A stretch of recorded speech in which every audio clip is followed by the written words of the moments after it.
Welcome to a trauma-informed approach. We'll be looking at systemic change to support perinatal trauma-informed care. I'm Lisa Kirkland. I am a California registered associate marriage and family therapist, and I specialize in working with individuals, groups, and organizations to address and improve perinatal mental health and well-being. So in the past training, we looked at trauma-informed care for care providers in the perinatal setting. We're going to spend just a few moments reviewing that just so that we make sure that we have a good understanding of where we're starting from, and then we'll get into the more overarching systemic changes that are needed to be able to support that.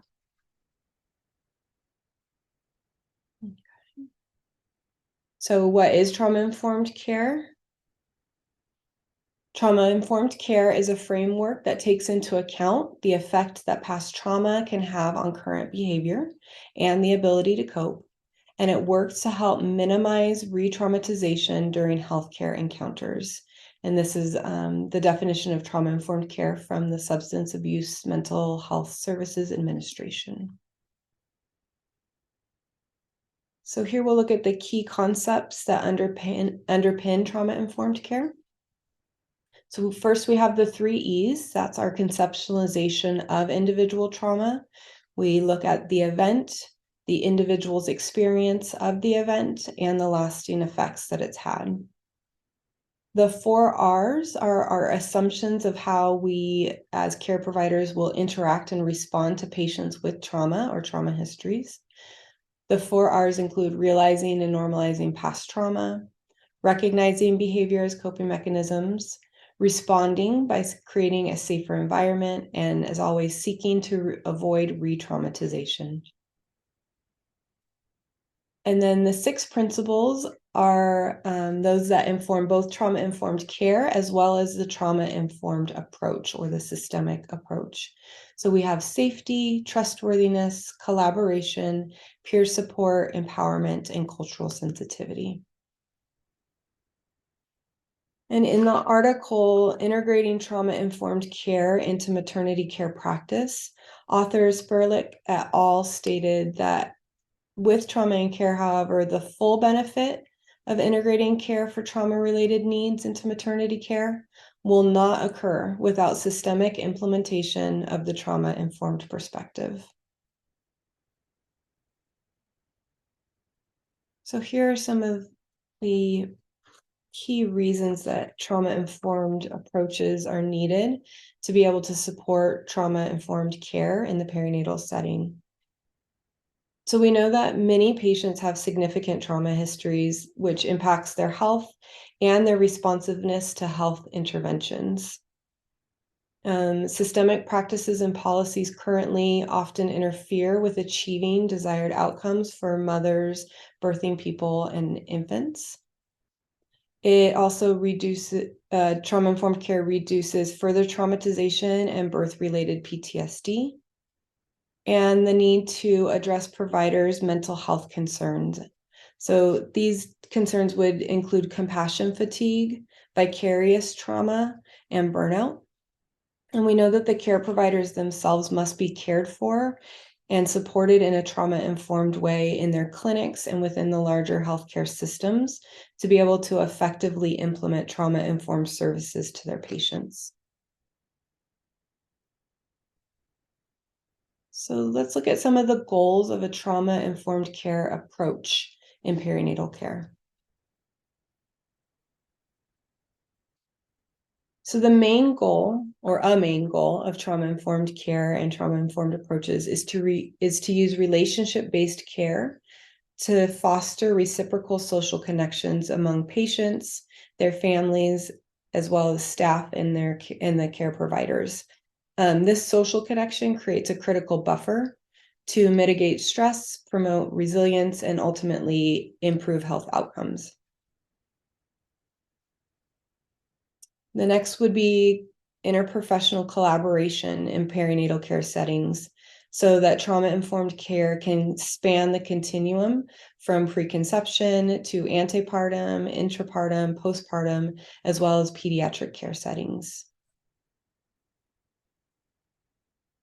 Another goal of a trauma-informed approach would be that all staff, from front desk to providers, understand and are trained in trauma-informed care's 3 E's, 4 R's, and 6 key principles.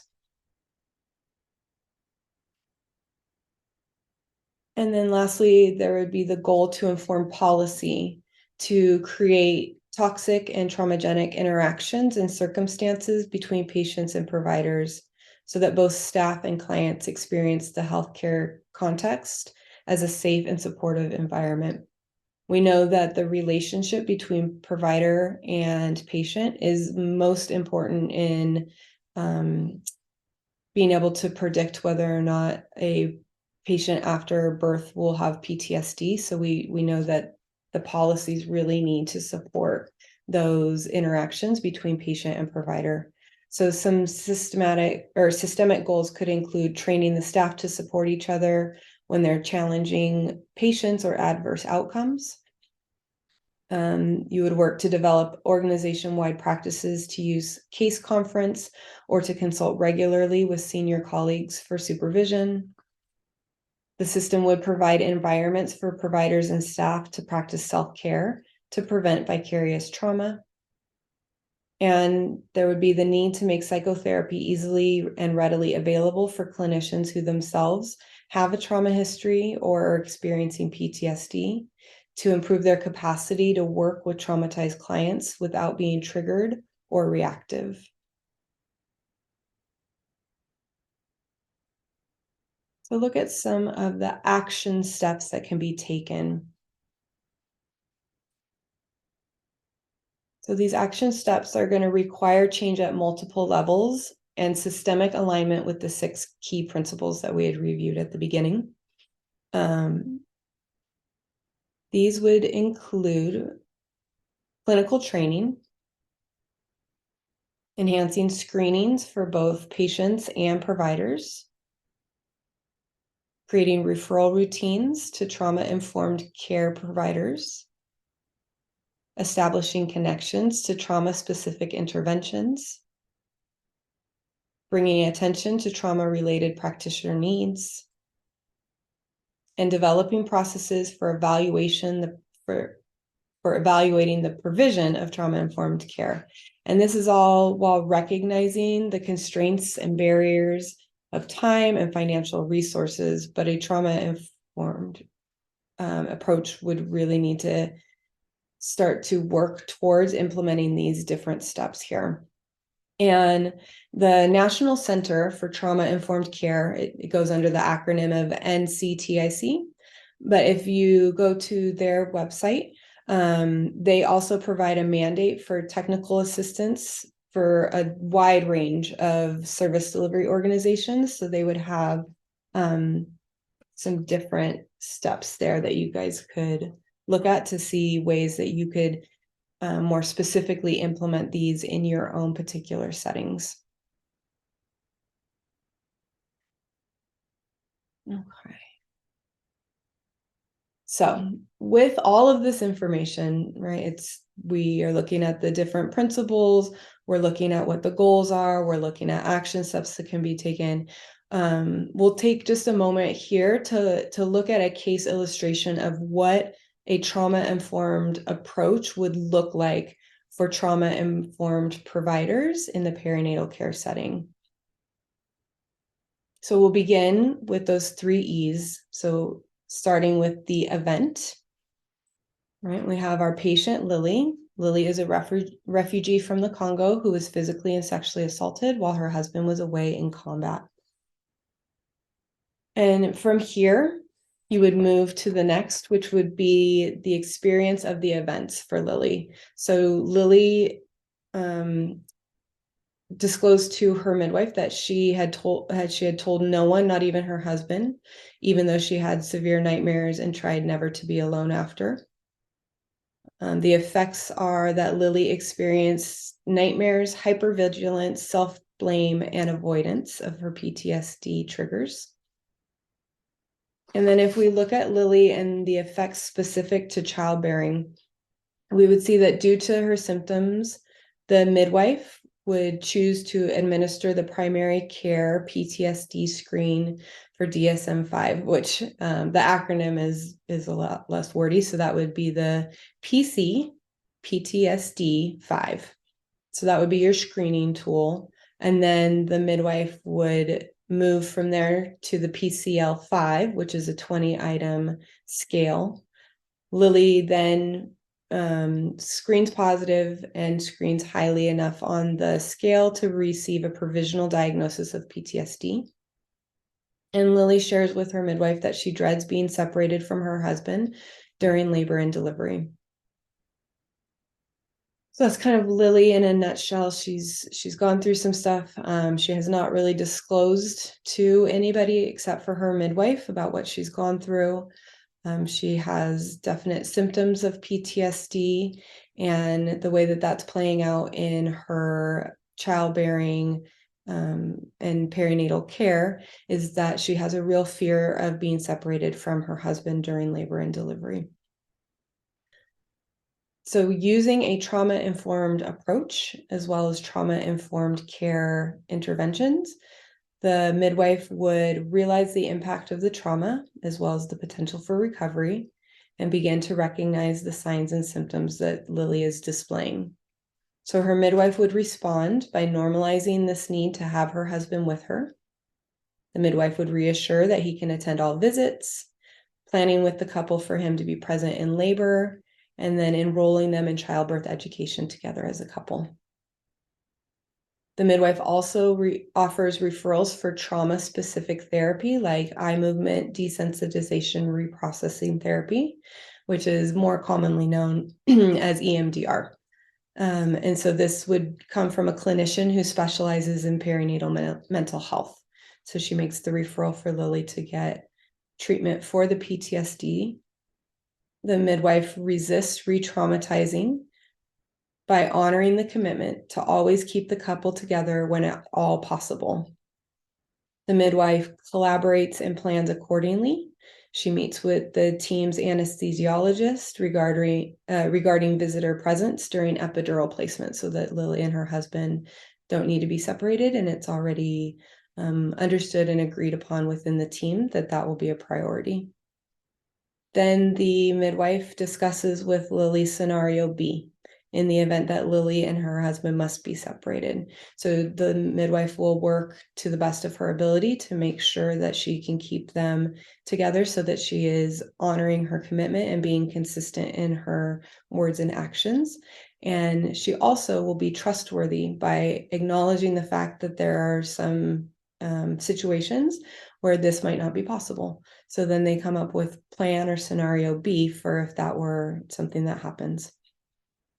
So during their discussion, it's decided that Lily's mother will go with the baby if needed, and Lily will bring earbuds with her to listen to soothing music if she needs to be separated from her husband while she's getting prepped for surgery.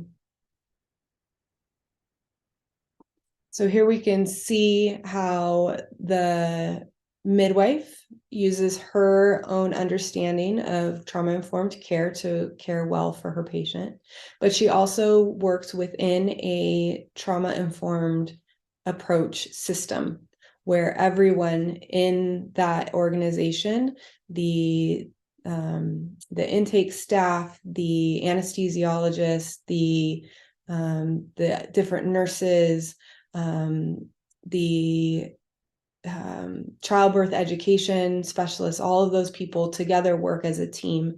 And so Lily's midwife is able to collaborate with each of them to come up with a plan that really meets Lily's needs and has a understanding with everybody so that there's not those moments that come up where then you're trying to come up with the plan and get people to be on board with it or to sort of change their usual ways of operating. You collaborate ahead of time and create this care plan for Lily. And then lastly, we'll look at some implementation domains for a trauma-informed approach. This is just different areas where individuals or groups can focus their attention. It's not a checklist or a prescription, like every single one of these needs to be hit, or you need to hit them in order. It's just really different areas to look at to see if you or a group or, just any kind of focus can be placed into one of these areas to start the change process. So we'll just start from the top here. We'll start with governance and leadership. So this would be an identified point of responsibility within the organization, and they lead and oversee the work. So this would really be like the champion of the trauma-informed approach. Usually this champion is needed to initiate a system change. So if you're able to be that person or find that person, that's a great place to start. You can also look at policy, right? So policy would be actual written policies and procedures establishing a trauma-informed approach. These policies and procedures would need to really be hardwired into practices of the organization. It won't really be effective or work well if it's solely relying on just training workshops and a well-intentioned leader. We need actual policy hardwired into the day-to-day practice within the organization. Then we can move to the physical environment. The physical environment has some characteristics to it that a lot of people can sort of more easily understand and implement in their own settings, as well as going and trying to make this something that is organization-wide. So we want the physical environment to be safe, inviting, and not a risk to physical or psychological safety. We also want environments that encourage collaboration, openness, transparency, and shared spaces. So the research has found that the more open, both physically and with collaboration, that these environments are, the more effective that they can be. Then we look at engagement and involvement. So this domain, in this domain, trauma survivors and their families have significant involvement, voice, and meaningful choice in program design, implementation, service delivery, quality assurance, cultural competence, and access to trauma-informed peer support. So this is the place where we would talk to our patients, talk to others that would be able to really help us understand from a personal perspective how to make changes. And this is helpful not only for the organization, but for the patients or individuals that have experienced the trauma. It really gives them a way to become engaged and involved. So a really good example of this is SAMHSA's, the Substance Abuse Mental Health Services Organization in 1994, which was a bit ago, but they did a Dare to Vision conference. And in this conference, women that were trauma survivors talked about their experiences and their ways in which standard practice in hospitals re-traumatized and often triggered memories of previous abuse. And so they were able to use this to really help inform the way that they would move forward in the healthcare setting. And then we can look at cross-sector collaboration. So by utilizing cross-sector collaboration, this reduces referrals to trauma-insensitive programs, which could undermine the progress of an individual. So it allows us to really build good referral sources for our patients. Again, Spearlick et al. Found that perinatal mental health care services are available, but these colleagues may not be experienced with treating PTSD or other traumas. Trauma-focused psychotherapy practices may be available, but they might not be experts in tailoring the needs for pregnant women or birthing people. So a lot of professional networking might be necessary to put excellent referrals into place. Then we would look at screening, assessment, and treatment services. This would be a way to help practitioners use and become trained in interventions, screenings, and assessments that are based on the best available empirical evidence and science and are culturally appropriate and, most importantly, reflect the principles of trauma-informed approaches. Then we move to training and workforce development. So this is where the organization's human resources system comes into play. The human resource system would provide ongoing training. They would incorporate trauma-informed principles in their hiring, their supervision, and the staff evaluation. And they would have procedures to support staff with trauma histories or those experiencing secondary traumatic stress or vicarious trauma. Then we would move into progress monitoring and quality assurance. This is where ongoing assessment, tracking, and monitoring of trauma-informed principles takes place. Examples found in the literature could be as simple as just asking those who use trauma-specific interventions a few standard questions. So it could be if you had to do it over again, which like use this program, come to this clinic, see this provider, would you? You could ask if you had a friend, would you recommend the clinic or provider to them? Why or why not? Or simply, how satisfied were you with your experience here? Then we have financing, very important aspect here. Financing includes finding financing for the resources for staff training on trauma and the key principles of a trauma-informed approach.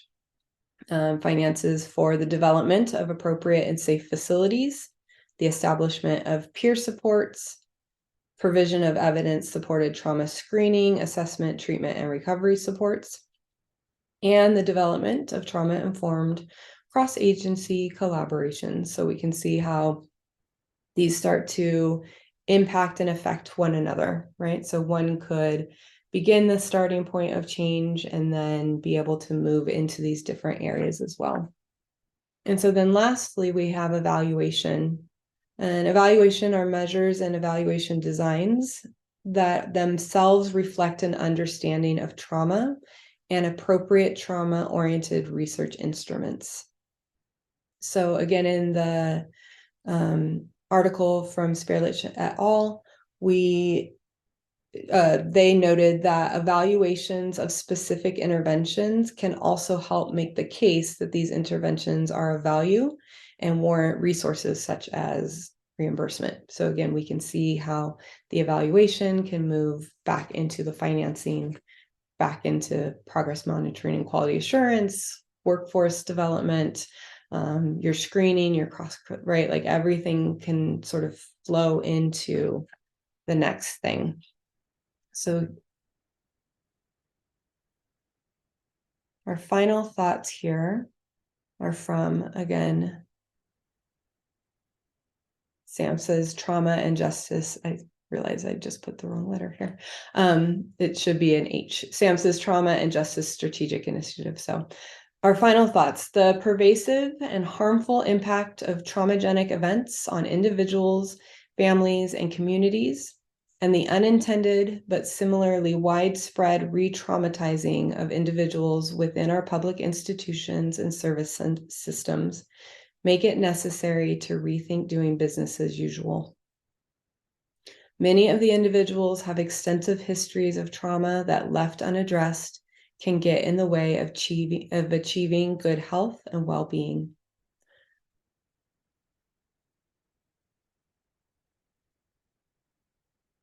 So thank you for taking the time out to come and spend time learning about the importance of a trauma-informed approach to be able to really support those providers that want to be able to effectively provide their patients with trauma-informed care. I think it's really important to note that care providers themselves can only do so much, and if they are functioning in a system that itself is not trauma-informed, like we pointed out a few times throughout this presentation, they themselves will become traumatized. And so we really, really need to make sure that we are doing everything that we can to support our staff, our providers, our patients, the families, as well as our communities, to be able to have the best outcomes for everyone.